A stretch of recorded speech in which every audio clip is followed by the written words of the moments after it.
This video is about how to make the work that you do fun. Now, I really stumbled upon this concept over the summer because I was working on a video and I was editing, and I'm not really the best at editing, but I decided, hey, I actually want to learn how to edit more properly. So I started researching some videos, I started learning new things, and suddenly I was having a lot of fun.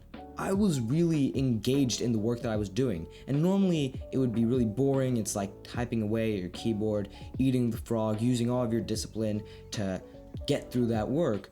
But now that I was enjoying it, I was going through this work and I was having fun doing it. And on that day, I got the most hours worked I had done the entire summer. All because I was having fun. Now, I noticed what was happening and I realized, hey, there's this book called Feel Good Productivity by Ali Abdaal. And that day I realized, hey, okay, so clearly feeling good about the work you do is gonna help your productivity a lot. So I wanna learn more about how to harness this power. So I've been reading Feel Good Productivity, and I've also accumulated some other knowledge on the subject, and I wanted to share it with you today and teach you how you can have more fun in your work. The first thing we should talk about is what's making you not have fun. So we're going to talk about how to have fun, and then to do that though, first we have to talk about the fun blockers, the things that are blocking you from having fun. The first one is clarity. Now, even in atomic books, there's a quote that goes something like, you don't lack motivation, you lack clarity. And the fact that this quote or this concept is referenced in both of these books definitely proves it for me, especially because it's been totally true in my experience as well. What's talking about is the fact that when you don't have clarity in the actions that you need to do, you're way more likely to procrastinate and just not want to do the task that you need to do.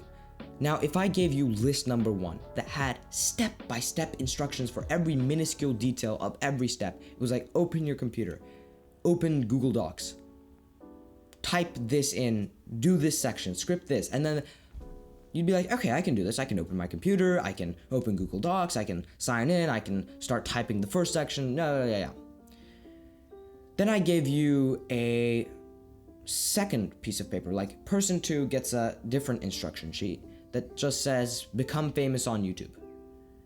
He's like, what do I do? And the difference here, the point I'm trying to make, it might not be the best analogy, but I'll try to explain it a little bit better. The first one, he's given the step-by-step instructions. He's got a very clear vision of how to get to that goal of being famous on YouTube. So, he's opening the doc, he's scripting the video, then he's got the steps of place your camera here, start recording it, all of this, blah, blah, blah.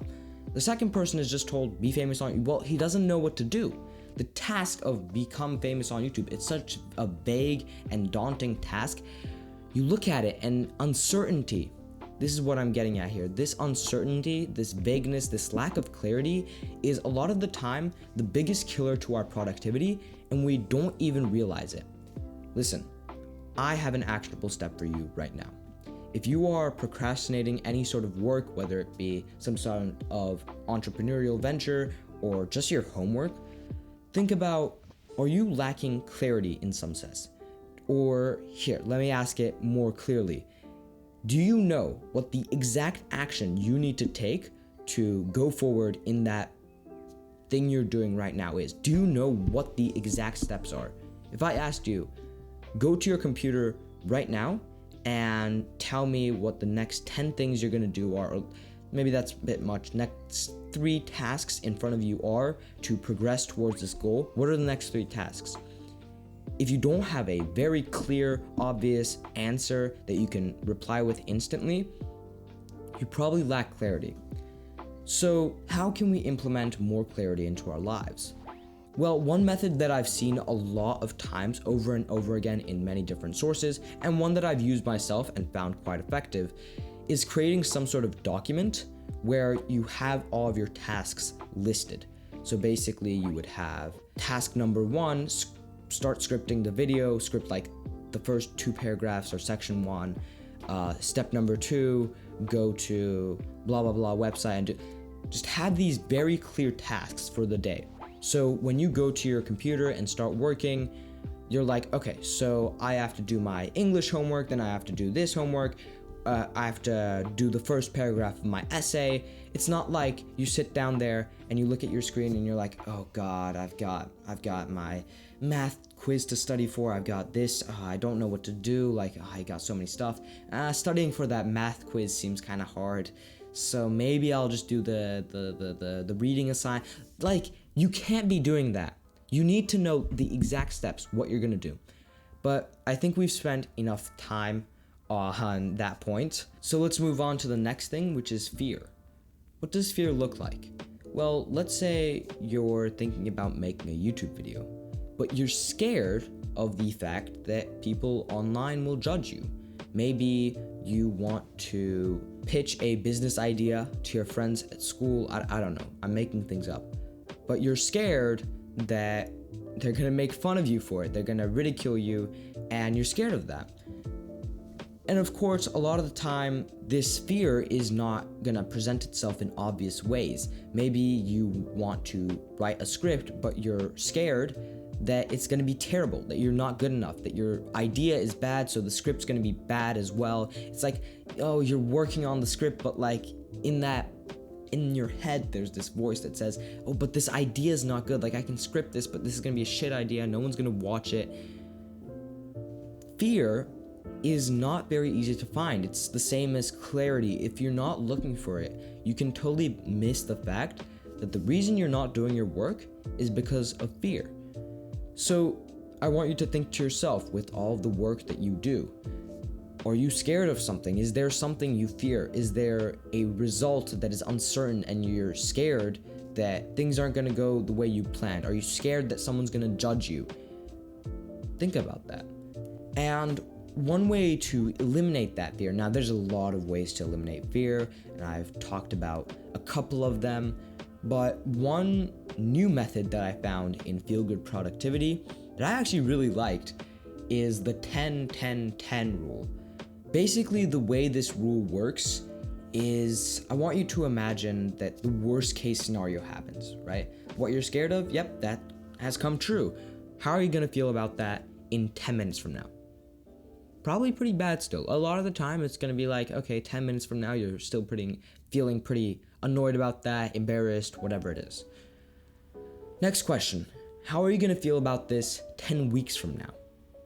A lot of the time, this question already makes you feel, oh, 10 weeks from now, I'll have totally forgotten about this. 10 weeks from now, this won't even be a thing that's on my mind, like, oh, it doesn't matter.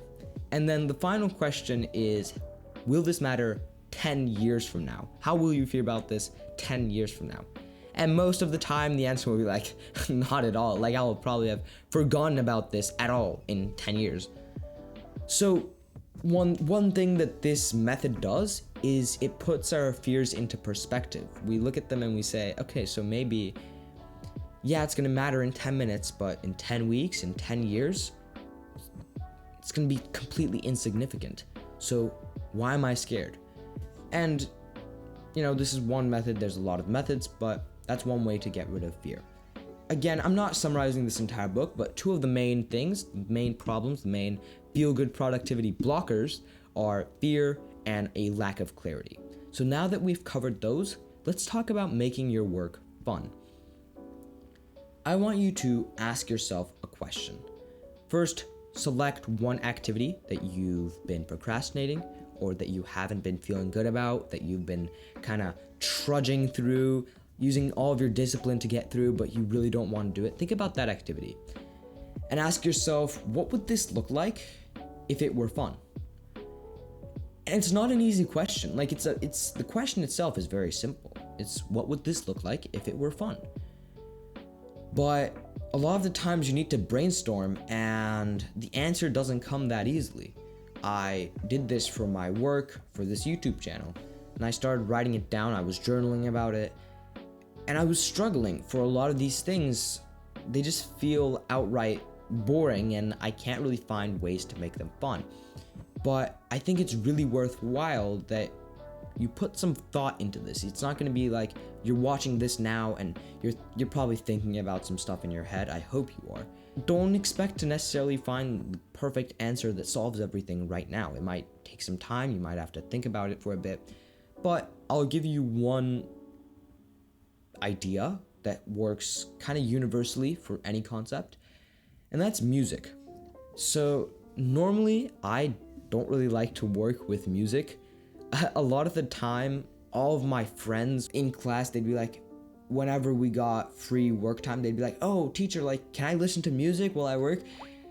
And I tried that because everybody else was doing it when I was a kid, but I was like, no, this is distracting. Because I would listen to songs that I liked, and when I listened to songs that I liked, I would be more so focusing on the music than the work, and I would find it distracting.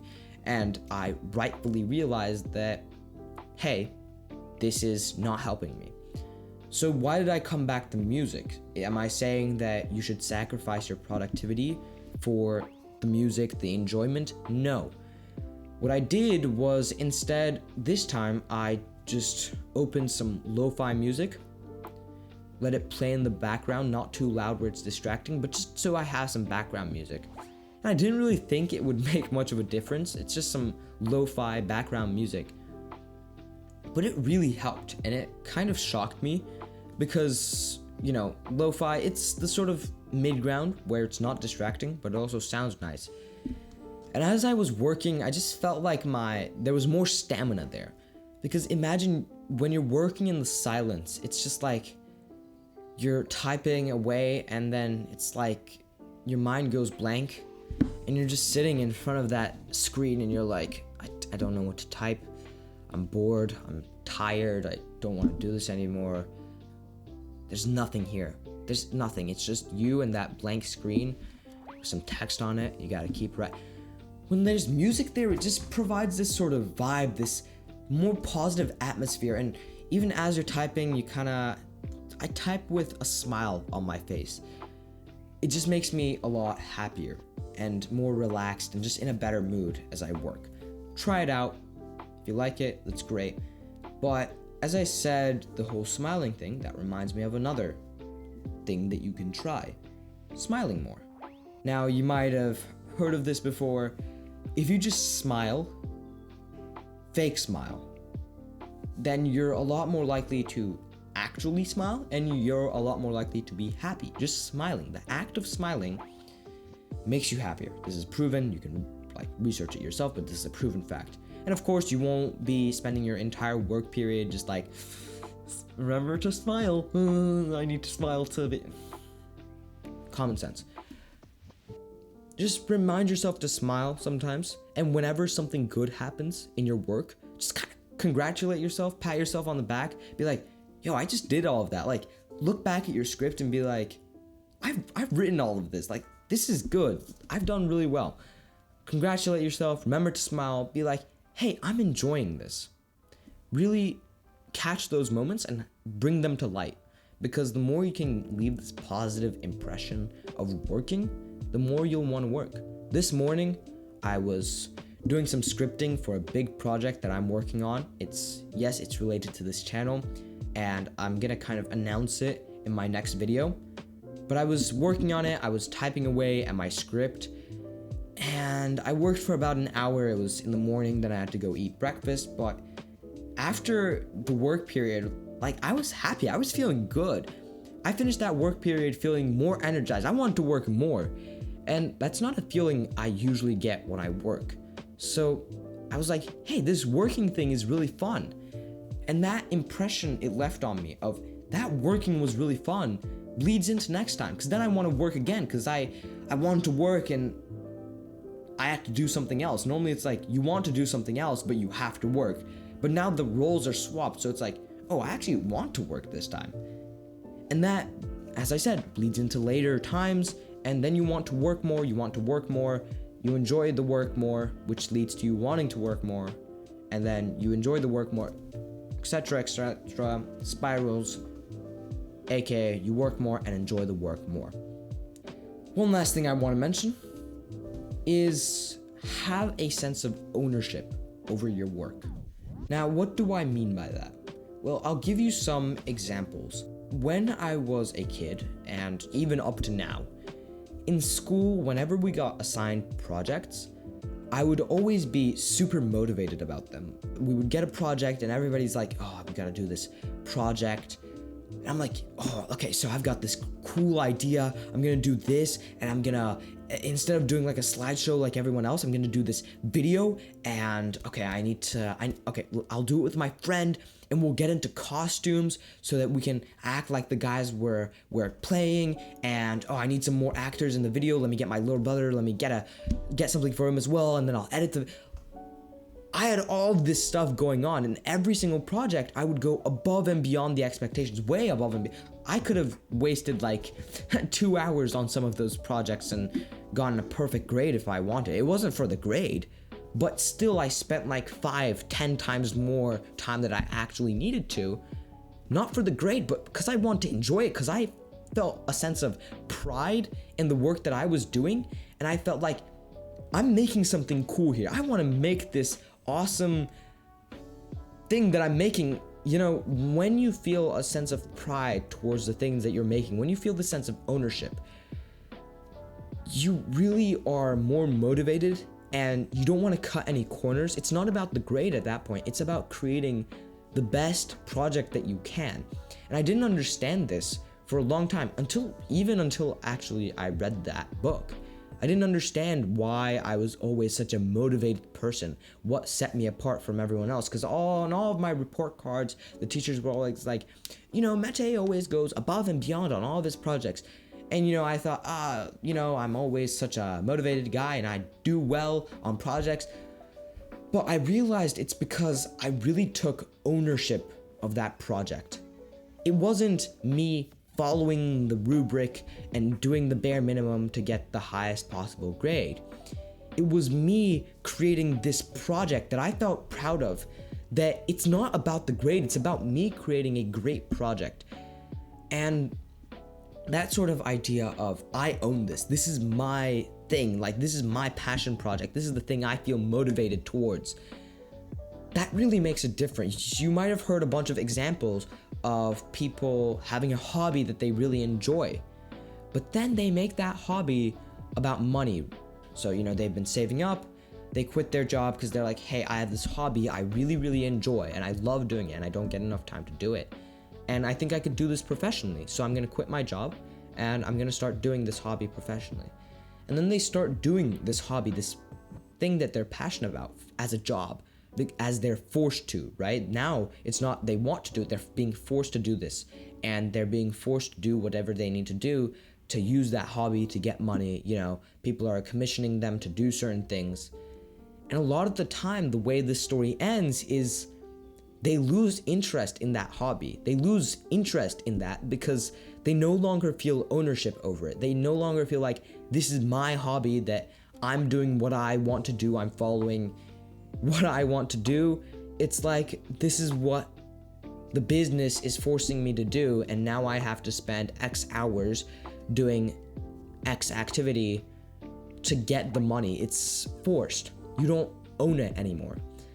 So I don't really have much tips and tricks and fancy worksheets on how to cultivate a feeling of ownership towards the work that you do.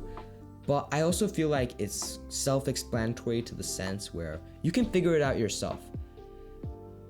It's, let's say you're doing homework. Instead of doing the homework to the bare minimum and doing it the exact way the teacher described, take some creative liberties. Like, ask the teacher, of course. Say like, hey, I know you said do it like this, but I have this other style I want to do it in, and I think it would be a lot better. And I'm gonna give you a line that any teacher would accept. Trust me, like I've done this a lot of time. You know, be like, I wanna submit a piece of work that I'm proud of, something that I've spent effort on, and something that I would be proud to turn in and present, and something that's my best effort. And to do that, I really think that this would be beneficial for me, that this would allow me to express my full potential and all of my thoughts in the way that I want to on this project.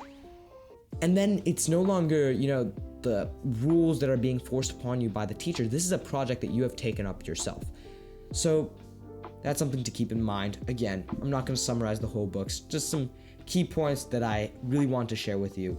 But now for the announcements and updates on the channel. Now, if you don't care about this channel, if you are watching purely for the value, which is totally fine, by the way, this channel is called Nothing But Value, so I should be offering that to you. Thanks for watching. Feel free to subscribe if you want to see more content like this.